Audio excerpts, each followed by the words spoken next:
त्या उद्योजकांची फार भगवद्गीतेवरती फार सुंदर पुस्तक लिहिली आहे आणि आपल्याला भाष्य करायचं. मला वाटतं माझे आता विशेषाच्या पुस्तकावरती भाष्य केलं तसं आपल्याला गणिताचं भाष्य करायचं. म्हणून मी 2 दिवस पुस्तक जवळ ठेवलं.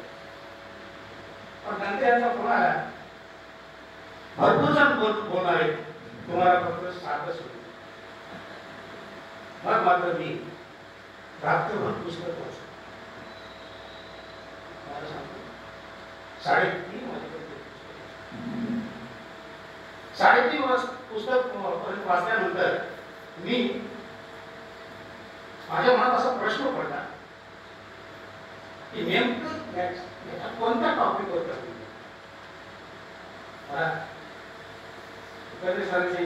कोणत्या टॉपिकवर होणार मी म्हणलं तिथं आल्यानंतर तुम्ही सांगेल असं नाही सांगितलं. आणि मग मी अशा चिंतेत असताना माझ्या टेबलवरती विठ्ठलची मूर्ती आहे आणि माऊलींचा अतिशय स्मित करणारा फोटो आहे. त्या फोटोतून माऊलींनी एक ओळी माझ्याकडे पाठवली आणि सांगितलं की ही ओळी श्रीकांत देशमुख काकांना समजली. ही ओळी मी आपल्यासमोर सांगतो की तरी स्वतः आठवते जे जे मिळेल आपले आहे येथे विजय भोवते. आणि शेवटचा शब्द हा सुंदर वापरायचा.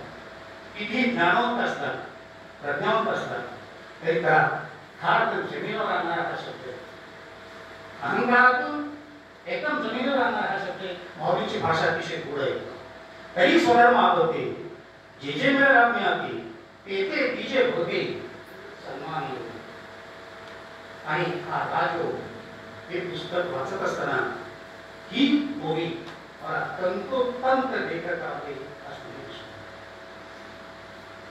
म्हणून मी म्हणतो एका लेखकासाठी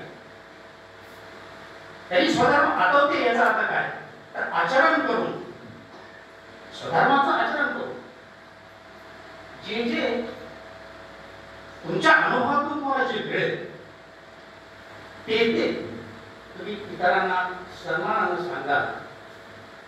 याचा विचार करत असतानाच माझे समर्थक समोर आले आणि त्यांनी सांगितलं की जे जे आपण शिकावे ते ते इतरांशी सांगावे, शहाणे करून सोडावे सगळं.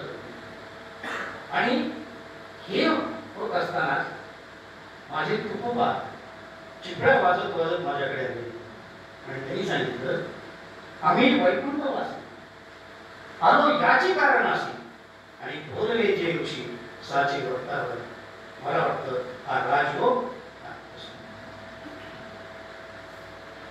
मी विचार केला की आपण नेमकं कोणत्या टॉपिकवरती बघावं. तर मला आतून प्रेरणा असणारी अशी आहे की सर मी तुमच्या प्रस्तावनेवर प्रस्तावना ही लेखकाच्या प्रतिभेचे आरसा असतो.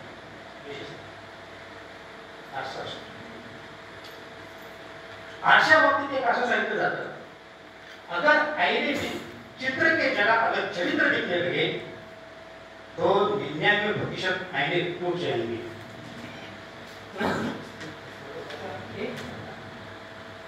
1% जो बचा है जो आईने में चित्र और चरित्र इसमें सामने दिखता है और वो चित्र और चरित्र जो है वो श्रीकांत देशमुख.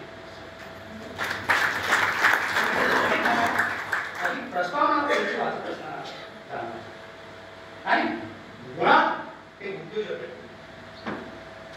विज्ञानवादी. आणि हे विज्ञानवादी लोक सहजासहजी अध्यात्मावरती विश्वास ठेवत नाही, ठेवतच नाही. कारण का ठेवत नाही त्याचं कारण एक आहे की प्रयोगातून सिद्ध होतं ते विज्ञान आणि अनुभवातून सिद्ध होतं ते अध्यात्म. म्हणून प्रयोग आजचा प्रयोग उद्या मोडीत निघेल पण कालचा अनुभव आजही तसाच होता, आजही तसाच आहे आणि उद्याही तसाच आहे. तरी स्वधर्म आठवते जे जे मिळेल आपले आते ते ते तिचे होते सन्मान योग्य. हे कालही होतं, आजही आहे, उद्याही आहे. नव्याने आकाशात जोपर्यंत चंद्र सूर्य कार्य असणार आहे तोपर्यंत राहणार आहे. म्हणून अध्यात्माला विज्ञानाची जोड असावी माणसाचं जीवन खऱ्या अर्थानं सफल होईल आणि हेच राजयोगामध्ये लेखकाला नुसता भक्ती मार्गही मान्य नाही, नुसता कर्म मार्गही, नुसता भक्ती मार्ग केला तर ती अंधश्रद्धा होईल आणि नुसता कर्म मार्ग केला तर ती गाढवणी, याचं भान लेखकाला आहे. मग राजयोग म्हणजे नेमकं काय? प्रपंचामध्ये सुख समृद्धी असणं. मग सुख समृद्धीसाठी काय आवश्यक आहे? लेखक उद्योजक असल्यामुळे अर्थ ही फार महत्वाचं आहे. आणि म्हणून हे अर्थ मिळवलं तर आपल्याला काही भौतिक जीवन सुखीत जगता येईल आणि म्हणून त्याच्यासाठी ती पाहिजे. पण हे कसं पाहिजे? भक्ती आणि कर्म याचा संयुक्तीकरण पाहिजे. भक्ती आणि कर्म याच्यातून म्हणजे एक तर भक्ती करून उपयोग नाही आणि एक कर्मही करून उपयोग नाही, हे इथं आपल्याला लेखकाने विक्षून सांगितलं.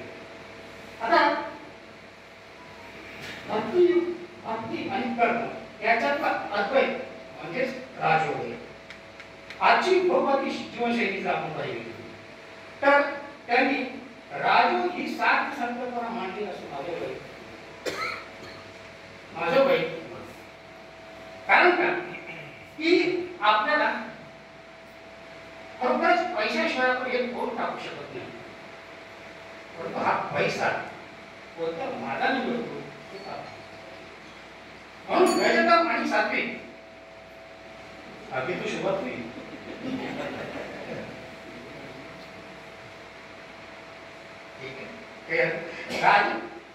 राजयोग साधनेमुळे नेमकं काय होतं तर राजयोग साधनेमध्ये अतिशय सुंदर आपण सांगितले की राजयोग साधनेमुळे परमात्मा स्वरूपातील सर्व इष्ट देवता याचं एकत्रीकरण होतं.